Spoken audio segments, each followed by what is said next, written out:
Welcome to On with Origence, the podcast that discusses today's important credit union lending and technology topics. I'm Erika Hill, Vice President of Marketing, and I'll be your host. In today's episode, I'm joined by Sara Seguin, Principal Advisor on Fraud and Identity at Alloy, a leading identity and fraud prevention platform provider. And we're talking about a topic that is top of mind for every credit union leader: fraud protection. Sara brings nearly 2 decades of hands-on experience in the banking industry to Alloy, most recently as the head of enterprise fraud strategy for KeyBank. Sara has deep-rooted experience within various fraud risk domains, including deposits, payments, online activity, cards, risk, and identity. Welcome, Sara. It's great to have you on the show today. Thank you, Erika. It's great to be here. You have quite a background that is very impressive. I have to ask, just out of my own curiosity, what drove you to get into fraud strategy and overall fraud and risk for your career? Just super curious. Erica, it's funny because I did not finish college thinking, that I was going to go into banking. Right. But I did have a passion for the law and criminal justice. And at one point thought I wanted to go into, the legal system. But as it turns out, I think banking chose me maybe. And so in short, how I ultimately got into it was I started a really long time ago in a branch and, ultimately knew I wanted to move into back office fraud. And once I had the opportunity to do so, it took off from there. And strangely, it's something that I can't get away from. I love it. So here I am, and I think that's what I'll be doing certainly in the years to come. I think that's fantastic, right? Because I feel like when we're younger, we have this idea or this preconceived notion of, I'm going to go here and I'm going to do this. And then all of a sudden, the universe has a different idea or a path for us. And I love that you said that, banking found you and fraud found you. I can completely relate. So I love the story, right? You think you're going down one direction, and then in reality, you're like, no, I'm going to go this way. So I love that. And then you find it and you're so passionate about it, which I think is amazing, right? You have to be passionate about what you're doing. So Yes, and the funny part about that, Erica, is then you end up surprised along the way, right? And it's sometimes it's hard to predict where you'll end up, but surprise, and as long as you love what you're doing, you can keep doing it. And so now you're here at Alloy, you're doing amazing things. And before we get into the nitty-gritty of fraud threats, I'd love to start with something timely. Alloy has a new consumer scam survey. Can you give us a sneak peek into what that survey is revealing and why it specifically matters for credit unions? Yes, Erica, we are really excited about the consumer scam survey. And so really what it did was ask consumers, what is it you're facing? What generation do you identify with or are you in? And really understand, what do you find important? What are you the most concerned about?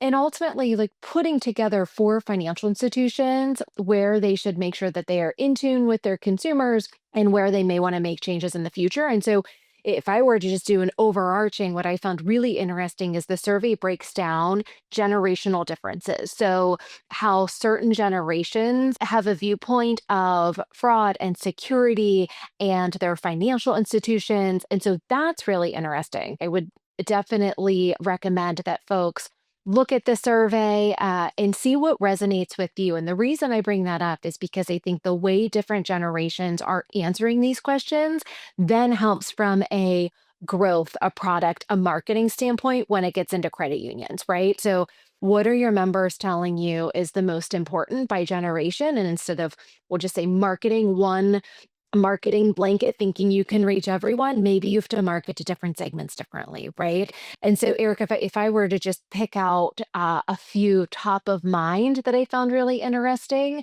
consumers said that fraud prevention and security were a non-negotiable. So 97% said that the most important factor when choosing where to bank was fraud prevention and security. So now we may say, well, of course that's important, right? But now that consumers are actually saying they are they're looking to do their due diligence and that they are looking to say that institutions should be publishing education materials, and that 77% of respondents said the education materials that they received from their financial institution helped them to identify when they were being scammed. And so, while there's certainly a lot of scams still happening and they will continue to happen, it also shows that the education is working. And so, I think that when you think of areas to lean in, it's continuing to lean into the education, continuing to understand that consumers want to know what credit unions are doing. They want to know what financial institutions are doing in the fraud prevention space. But Eric, I want to call out one more too, and that's related to how consumers what they're sharing as it relates to new accounts being opened. Right. So, in an age where you look to say, okay, so maybe your account was compromised, or maybe you have to open a new account, there are 7 in 10 consumers, so about 69%, are saying that new account sign up should take less than 10 minutes. And 59% have indicated that they are experiencing frustrations when opening financial accounts online. So it's another really important moment where it says, if you are compromised or you do have to open a new account, or maybe you're switching financial institutions, let's lean into that first experience, right? So, from a credit union standpoint, let's lean in on, does it take too long? Are we asking too much information? Is fraud scans, are they occurring in the background, right? Can this be a passive moment, or is it requiring too much information from this consumer in order to open up the account? And you've kind of already started with a friction moment that maybe should have been avoided. So it's so interesting to hear you say all of this because it is something that is top of mind in so many discussions that I hear in the credit union space. Fraud 100% being in the top. But it is really interesting when you think about that end to end consumer experience and how that fraud strategy plays into that. And I love hearing that part of that is taking into consideration those generational differences. Expectations change from generation to generation. And you're right, within that, how we choose to educate our membership is key for them to make educated decisions on what that means for them. And then how we continue to make that strategy efficient from a fraud lens is incredibly important for credit unions to consider. So that end-to-end experience. And I feel like it's really insightful. And it does sound like to me that the survey is surfacing some eye-opening trends that credit unions should look at, consider, and build into their fraud strategy. So building on that, let's talk about what you're seeing more broadly. What are some of the biggest fraud threats credit unions are facing today? Yeah, so the sophistication of the organized crime rings. So when we think about the technology advancements that have been made, certainly just in general, right, in our everyday lives, we have to think that we're using them both personally and professionally, but then so were the fraudsters and the bad actors in these organized groups as well, right? They are using the advancements in technology. And so what continues to be a top threat is the sophistication of that and how they are using these tools to not only perpetrate credit unions, but then also perpetrate members as well, which certainly is another entry point. And what is still a challenge and what is still top of mind, and we're seeing, is both the challenges at the beginning from an onboarding perspective as it relates to identity in and of itself. So, whether it is synthetic, it is identity theft, it is true name, it is all of these pieces that continues to be a challenge at onboarding for a lot of credit unions. And then also after onboarding as well, right? And you said it, Eric, it's really that end to end. And then after onboarding, then you have the account takeover challenges, that members are being faced with as well. And so, yes, we could say that there are some new schemes and some new trends, but ultimately, if you really start to boil down the fraud typology, it starts to boil up to some very general themes in that it is the vulnerability, it is legacy technology, and ensuring that the technology is timely, we can real time interdict, that the credit unions are using, and really doing that layering, that is what will help with what we're facing today. So, you talked about synthetic identities, you talked about account takeovers, how these fraudsters are becoming more and more sophisticated. Talk to me about how credit unions must balance strong protection with that seamless experience for their member. What does that look like? Or what recommendations do you have? The balance is hard, right? And I think, candidly, that's a constant theme that is heard loud and clear is how do we make sure that we get the friction right for our members? Because, to some extent, we definitely live in a world where friction is maybe expected or you expect some sort of interaction at times, and that's acceptable. Just don't lean too far one way. When we think about the balance, right, we have to first think, okay, are we um what are we doing in real time versus what are we doing through a batch process, right? If our members expect us to open up accounts in real time or perform, we'll pick on fraud and compliance, perform those screenings in real time. Are we doing that in real time or is that in batch? Is it taking a few days to open up an account? Uh, what does that first look like, right? And that's not only from onboarding. I would say that that's even after onboarding as well. If you identify something that looks suspicious, is it someone have to pick up the phone? Are you looking at it next day? How can you make sure you're performing that real time? And I think that is a bit of a balancing act, but I think that's really important, the real time versus batch. But then I would also say when you also take a step back and you look at not only real time and the interdiction, but w- what are you doing that is absolutely necessary and what are you asking for that is necessary? So if we look at onboarding, if there are, I'll just make up a number, 40 fields for someone to fill out during the account opening process, that seems like a lot, right? And so what are you asking for that you really need in order to open up the account? What actually can you ask for, but then use a third party to pull in additional information so you do not have to ask your member or prospect? So I think there's that. What can you do behind the scenes? What can you screen passively? What can you do from an automation standpoint in order to even provide members the opportunity to self remediate? Can they self remediate in real time in that process? And if the answer is yes, then that's a great balance. You're not taking on additional risk unnecessarily. You're really stepping up. They can self remediate. They can move through the process, and it certainly helps your back office teams as well. So you've talked about real time versus batch balance. You've also talked about everything involved in onboarding, right? Wanting to make sure it's a good experience. Are you asking the right questions? The needs versus the wants. What's important versus, hey, what could we maybe use a third party for? And when we think about striking that right balance, I also think about prioritization. We talk about balance, but then we talk about prioritization because when we think about a fraud strategy and how that is woven into the overall holistic strategy of a credit union as a whole, what should credit unions prioritize when building fraud prevention strategy based on everything you've told us so far, or maybe things you haven't even told us so far? That's a fantastic question.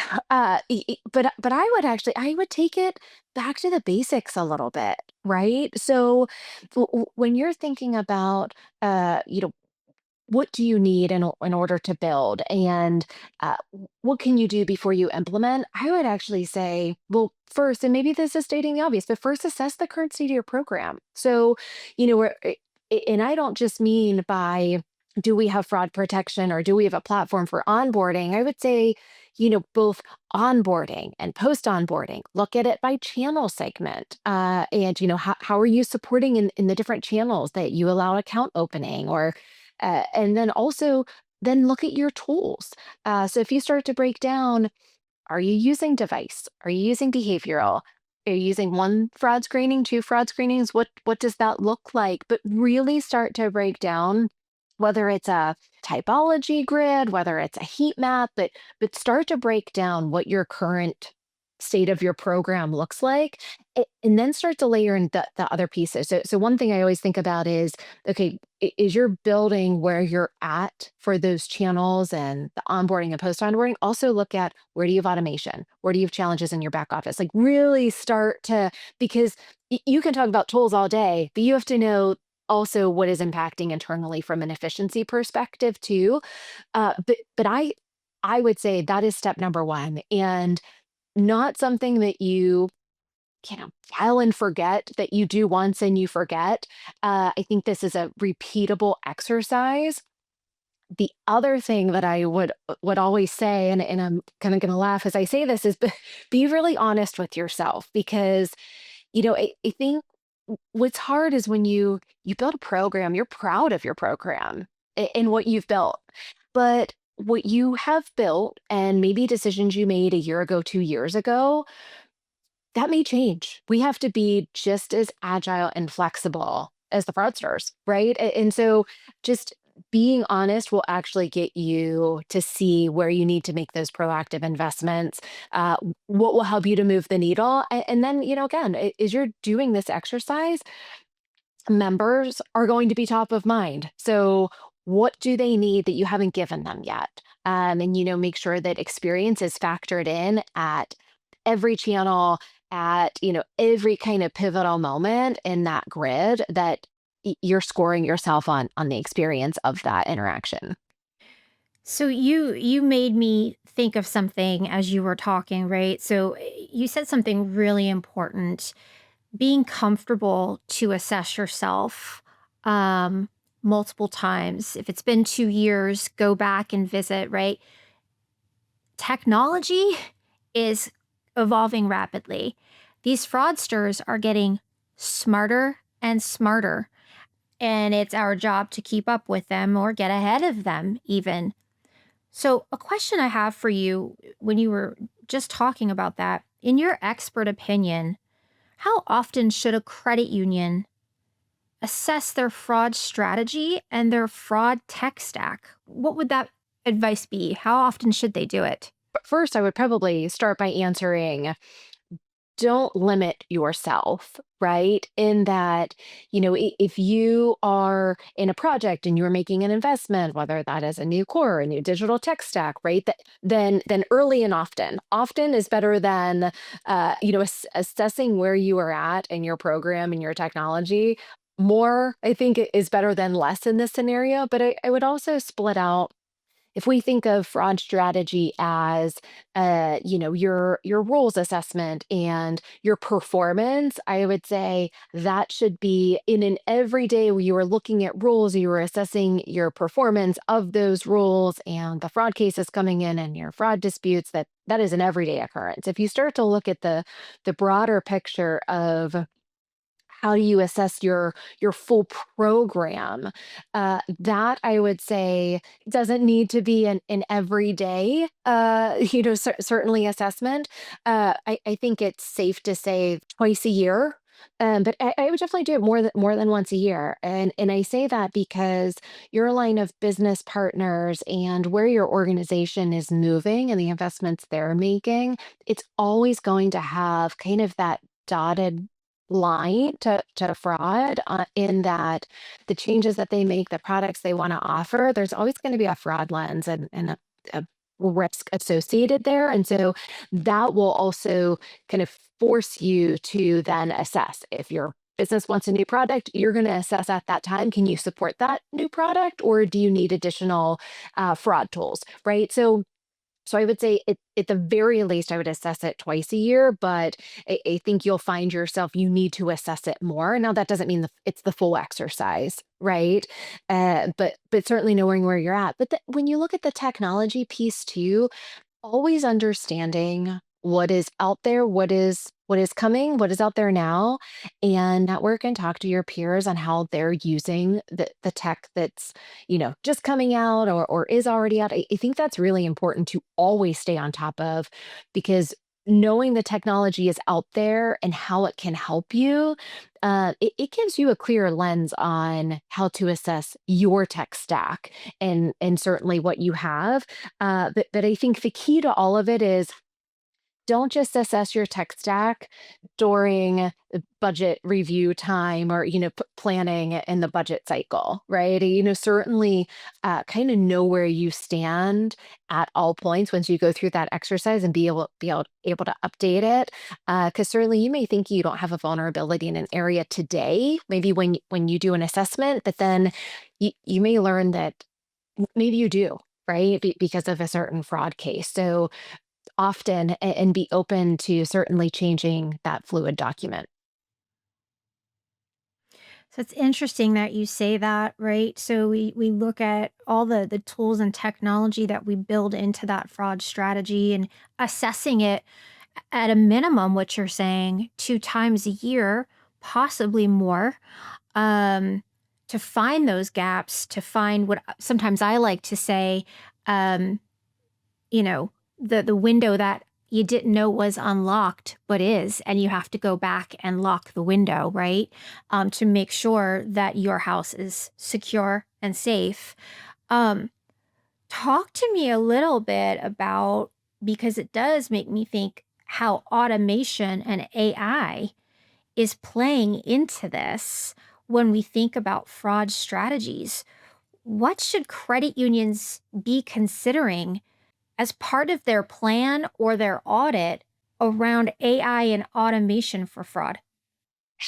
Yeah, so I think the first piece I would break out is how are you using automation today? And what does that structure look like? I think I would split out while you can achieve a level of greater automation with AI, I would almost break out how are you using, well over a decade ago, and you start looking at some, you know, from a robotics and automation perspective and how those are processing and very straightforward static type processing from an automation perspective.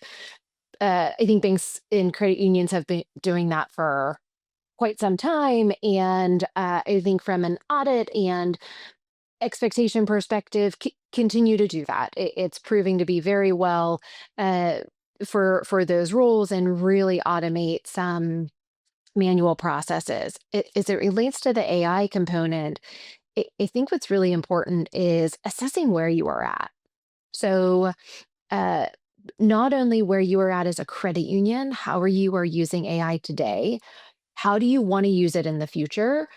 Because I definitely think in the industry, there's this rush towards AI and how it can really help to further expand and process, some of those mundane and manual tasks. And that's great. There are really great benefits to that. But step one is really, as a credit union, what are you comfortable with? And what are you doing today? So assessing where you are at today, how you are using it, because I think there are moments that institutions are using it today without realizing that they're using it. Again, in some circumstances. And so I think it just, again, it starts with an assessment. And then is it something where as you were going through and you were looking at making investments, that is a component, that is a strong weight on this vendor and this partner and what they're going to do in the future and how they're leaning into AI. And I think as it relates from an audit perspective, along the way, having a very clear focus and stance on how you are doing it now, how you will be using it in the future, and what you are doing today and your stance on it. Because if if it is unknown, I think that's when, certainly it causes more questions. It is, if you have regulators, you can start swirling a bit. So it's taking a strong stance to realize where you stand and what you're doing today and where you want to be in the future. And I think having strong partnerships is a key and core component of that too. Would you agree? Yes, I completely agree with that statement. So then, because I do think it's part of your audit, right? And your assessment, not just on the technology, but the partners that credit unions are choosing to work with that aid in that fraud protection, to have the best tools and integrations to protect their credit union and their members. So, how can credit unions partner with vendors or third party professionals to create strong or even stronger fraud prevention? What does that look like? I think, and Eric, you just used a word, and I want to kind of lean in on it. And you said, how can credit unions partner? I think it's you look for a partner, right? There's definitely a difference between vendors and third party professionals, and they're out there, they are selling a product, versus a third party vendor who they are a partner. Right. I think the notion of true partnership is where you start to see success. And so, how can they partner? It's to look for those providers who are really there to partner with you. Not just to here's the product, we're selling the product, right? So how do you partner, and what does success look like to the solution partner is not a bad question to ask, right? And I also think there's a component of expertise, and as it relates certainly, to AI as well. But when credit unions are looking to partner with someone, look for a partner that will understand where they're at, understand how they can really help them to solve those pain points. And are they bringing experts to the table? Do they have folks that are understanding what they're facing, where they're coming from? I think that's a very key component, because ultimately you want someone that can help you partner and build to be proactive, and not just now, right? That the partnership that you build together will help you to be proactive and set up for 3 years from now too, right? So when you make that investment, it's not just we have a problem today and we need the problem solved today. It's that is true, but then how also, if we're looking 3, 4, 5 years down the road, is that partner still making those investments where we think we're going to need to be because they're going to grow and build with us? And I think that that's really a key component, is not just assessing the product, also assessing the partnership, their expertise, and where they're going. I think that is absolutely spot on. That is fantastic answer.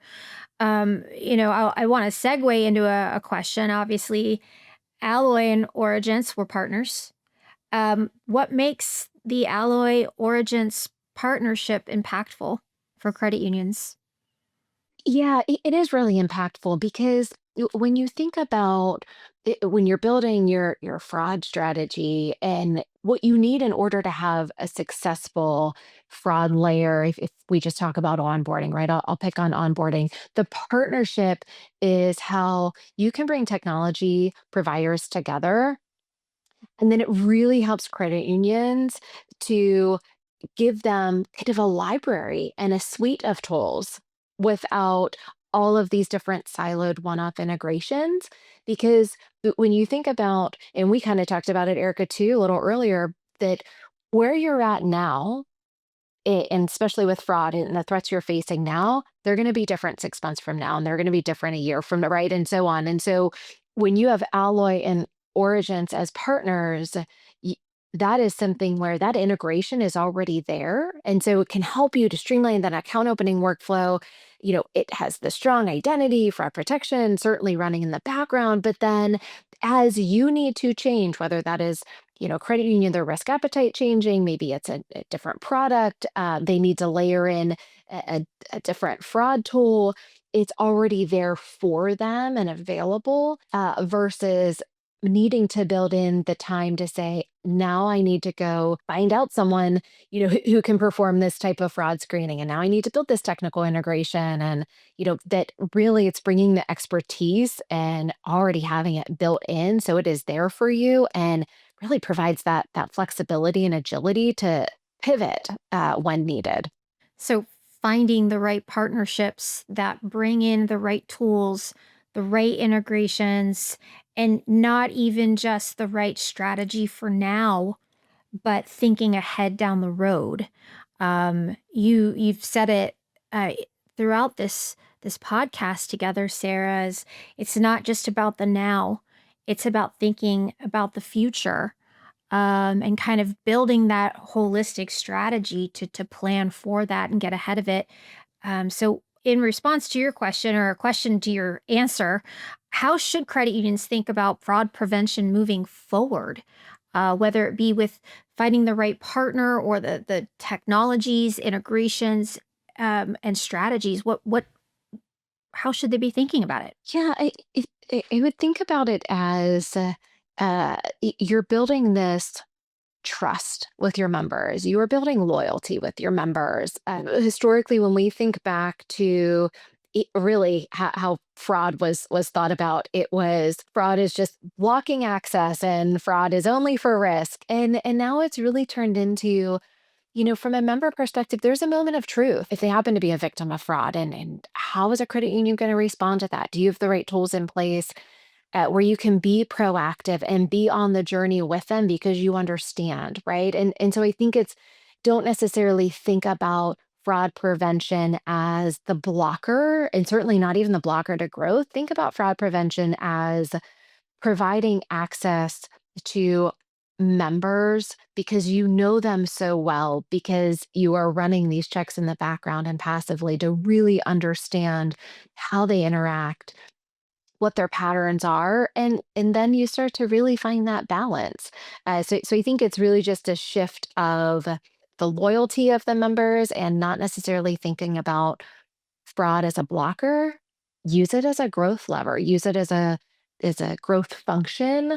And in that moment of truth, how your members can really see, wow, they detected that. They did it in real time. Wow, I don't need to use another channel. I can resolve everything while I am in the workflow, while I'm really going through the process.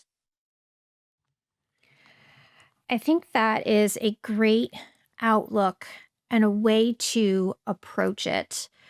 Thinking about fraud as you're building out that strategy as a lever or a growth function, to be even better and more secure. And so before we wrap up, Sarah, it makes me think I just have one more question for you when we talk about fraud, not as a lever, but fraud in regards to using what you currently have and thinking ahead as a lever and building that growth function. What advice would you give to credit union leaders starting to rethink their fraud strategy? First, I would probably say, uh, n- never think you are in too deep, or that it is too late to rethink your fraud strategy. Right, because even if you don't realize that you need to rethink it, you probably then need to rethink it, right? So never think, well, we made this investment a year ago, we can't rethink it now. It is never too late to rethink it. And again, kind of reset with yourself on where you're at. Just as fraudsters rethink and adjust, when they find new vulnerabilities, we should be doing the same.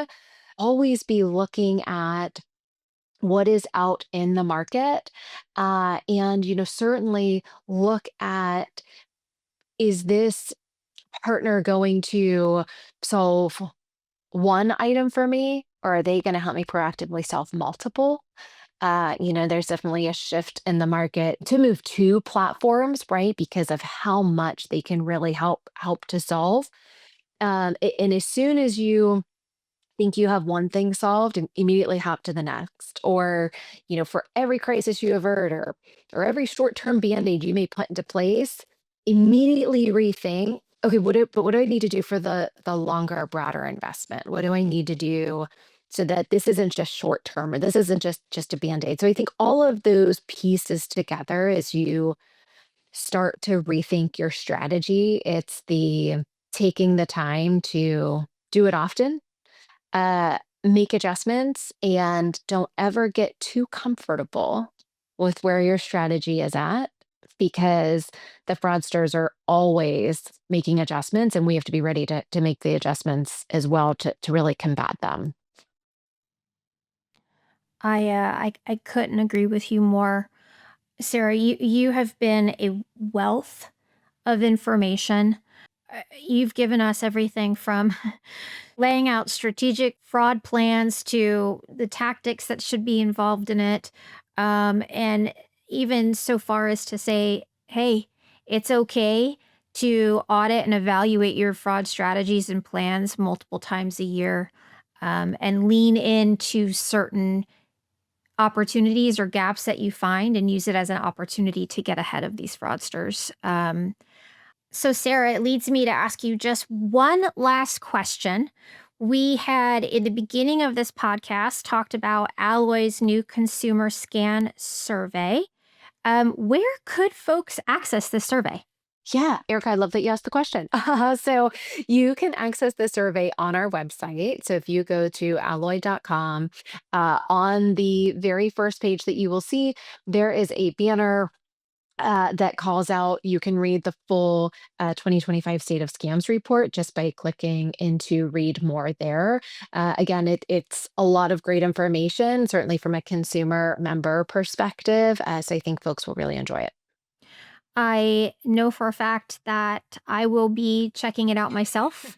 I think it's going to be an absolutely interesting read, especially after having this conversation with you. So, you heard it from Sarah. You can go to Alloy's website and access that survey and read all the amazing data and research that is now available in that. Sarah, this has been a fantastic conversation. I really appreciate you taking the time to be with us today on our podcast. It's very clear that fraud prevention is evolving, and credit unions really have an opportunity by collaborating. And we talked about it, prioritizing partnerships and integrations that provide fraud protection. So, Sarah, thank you again for your time. We do appreciate you being on with Origence. Have a great day. Thanks, Erica. This is great. And to our listeners, we appreciate you tuning in to On with Origence. Be sure to subscribe so you don't miss future episodes on the issues shaping credit union lending and technology. Until next time, my friends, stay safe and stay connected.